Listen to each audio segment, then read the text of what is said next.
नमस्कार, आप देख रहे हैं 4 PM और मैं हूं अभिषेक मिश्रा।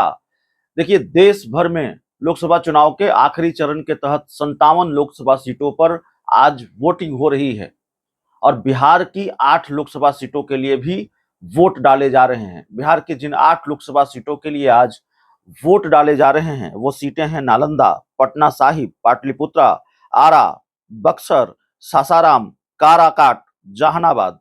इन 8 लोकसभा सीटों के लिए वोटिंग शुरू हो गई है और इन 8 लोकसभा सीटों पर कहीं त्रिकोणीय मुकाबला है, कहीं 2020 का मैच है और खतरा संकट सबसे ज्यादा तो एनडीए के लिए ही है, क्योंकि ये 8 की 8 लोकसभा सीटें एनडीए के खाते में थी 2019 के लोकसभा चुनाव में।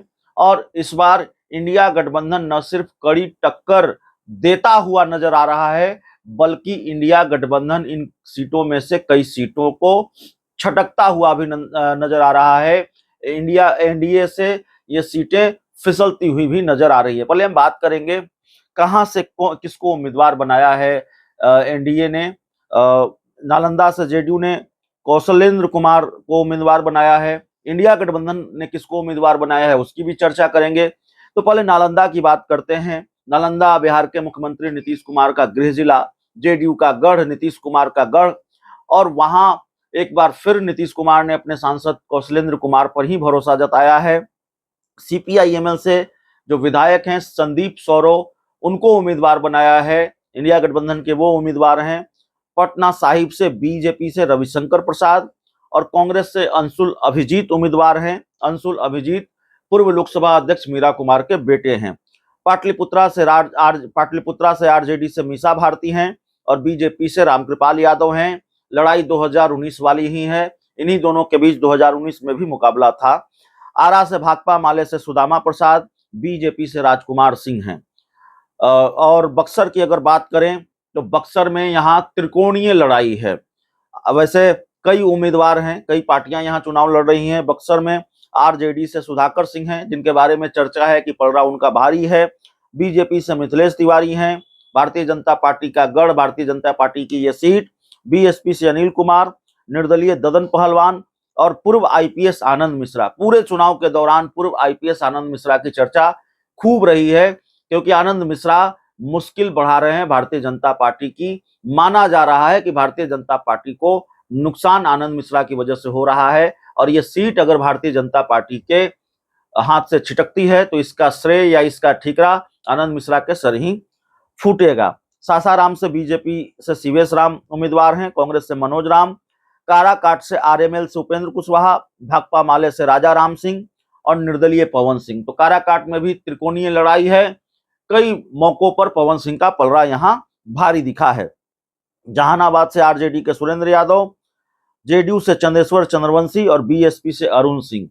जहानाबाद में भी कांटे की लड़ाई है। जहानाबाद में जो 2019 में उम्मीदवार थे महागठबंधन के या इंडिया गठबंधन के और एनडीए के, वही उम्मीदवार हैं। अरुण कुमार बीएसपी के टिकट पर चुनाव लड़ रहे हैं, जो पूर्व सांसद हैं जहानाबाद के। तो जहानाबाद में भी त्रिकोणीय लड़ाई है, लेकिन जहानाबाद में जेडीयू की जो मुश्किल है वो यह भी मुश्किल है कि उनके अपने उम्मीदवार के खिलाफ बहुत नाराजगी है। और बाकी बीएसपी से डॉक्टर अरुण कुमार का चुनाव लड़ना उसको भी एक नुकसान की वजह माना जा रहा है। सुरेंद्र यादव भारी पड़ते दिख रहे हैं जहानाबाद में। तो कुल मिलाकर ये मामला है। तो 8 की 8 लोकसभा सीटों पर वोटिंग शुरू हो गई है। 8 में से कई सीटें एनडीए गठबंधन गंवा सकता है। इंडिया गठबंधन के खाते में ये सीटें आती हुई दिख रही हैं।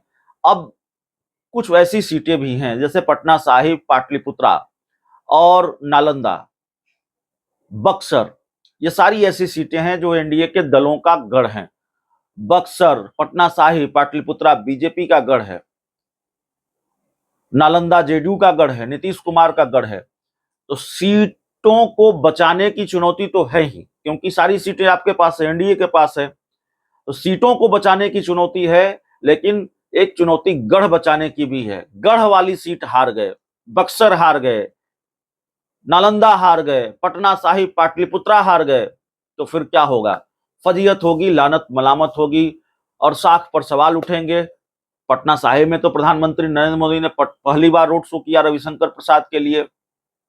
पाटलिपुत्रा लगातार रामकृपाल यादव जीतते आ रहे हैं। नालंदा अब तक जेडीयू अपराजय रही है, हालांकि 2014 के लोकसभा चुनाव में लोजपा ने कड़ी टक्कर दी थी और बहुत कम वोटों के अंतर से हार जीत हुई थी।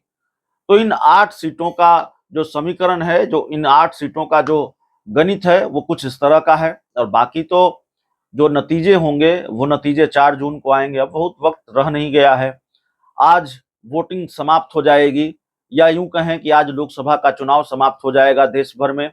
बस पूरे देश को नतीजों का इंतजार होगा। नतीजे कब आएंगे? 4 जून को आएंगे, और 4 जून को दोपहर तक तस्वीर साफ हो जाएगी कि देश में किसकी सरकार बन रही है, किस गठबंधन की सरकार बन रही है। और यह भी स्पष्ट हो जाएगा कि जो दावा था मोदी जी का, भारतीय जनता पार्टी का 400 पार, वो दावा क्या सही साबित हुआ है? क्या वाकई 400 पार सीटें आ रही हैं? जो दावा था बिहार में बीजेपी का, एनडीए के नेताओं का, कि बिहार की हम 40 की 40 लोकसभा सीटें जीत रहे हैं, क्या वो दावा सही साबित हुआ है? अब तक तो ये दावा सही साबित होता हुआ नहीं दिख रहा है, क्योंकि अगर हम बिहार की ही बात कर लें, दूसरे राज्यों की बात छोड़ दें, तो बिहार में ही एनडीए को भारी नुकसान होता हुआ दिखाई पड़ रहा है। सवाल हार जीत का नहीं है, सवाल है कि 4 जून को जब चुनाव के नतीजे आ जाएंगे, तो आने वाले दिनों में बिहार में विधानसभा का चुनाव भी होना है। तो जाहिर तौर पर इन नतीजों का असर बिहार में विधानसभा चुनाव पर भी पड़ेगा, बिहार की राजनीति पर भी पड़ेगा। बिहार में सियासत का समीकरण बदल सकता है, गठबंधन का समीकरण बदल सकता है, जैसा कि तेजस्वी यादव दावा कर रहे हैं नीतीश कुमार पाला बदलेंगे। तो नीतीश कुमार क्या वाकई कोई बड़ा फैसला लेंगे, इसका इंतजार रहेगा। जेडीयू की कितनी सीटें आती हैं, इसका इंतजार रहेगा। और जेडीयू की सीटों पर नजर इसलिए क्योंकि कहा जा रहा है कि नीतीश कुमार का कैलकुलेशन गलत साबित हुआ है, और मोदी के साथ रहकर भी जेडीयू को बहुत फायदा होता हुआ नहीं दिख रहा है। तो ये सारी चीजें तो अभी आकलन है, विश्लेषण है, कुछ कयास भी हैं। 4 जून को पूरी तस्वीर साफ हो जाएगी, 4 जून को पूरी तरह से बात निकलकर सामने आएगी, सब कुछ स्पष्ट होगा। तो इसीलिए 4 जून का इंतजार किया जा रहा है। तो बहरहाल बिहार की 8 लोकसभा सीटों के लिए वोटिंग शुरू हो गई है, हमने आपको बताया। और 8 लोकसभा सीटें बहुत महत्वपूर्ण हैं, और क्यों महत्वपूर्ण है यह भी हमने आपको बताया। बक्सर क्यों महत्वपूर्ण है, नालंदा क्यों महत्वपूर्ण है, पाटलिपुत्रा, पटना साहिब और जहानाबाद क्यों महत्वपूर्ण है, यह भी हमने आपको बताया। तो काराकाट क्यों महत्वपूर्ण है। तो 8 की 8 लोकसभा सीटें बहुत महत्वपूर्ण है, सबकी सबको आप हॉट सीट, कुछ को सुपर हॉट सीट कह सकते हैं। इस पूरी रिपोर्ट में इतना ही। बहुत बहुत धन्यवाद।